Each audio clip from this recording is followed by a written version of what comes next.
Vendí a la sal. Welcome to Pearson Bryson. My name's Conrad. I'm a business strategist. I'm in an interesting part of the world called Tulum, Mexico. You might have heard of it. Everyone's going to the party and have a good time. I'm here traveling around the world. This is one of my stops. As a business owner, there are ways to put this as a business expense, but typically the trick is this. You must, keyword, stay until at minimum Monday. If you go back home on Sunday and Saturday, very hard to prove to the IRS that you can actually utilize this as a business trip.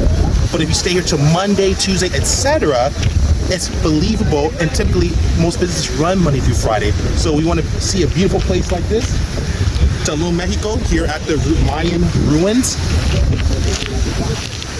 Business tax write-off 101. Welcome to Pearson Bryson. To the left of me is a beautiful turquoise sea. These ruins have been around here for over 500 years. This is a business video. These are one of the documentations I'm going to use to actually prove that this is a business expense.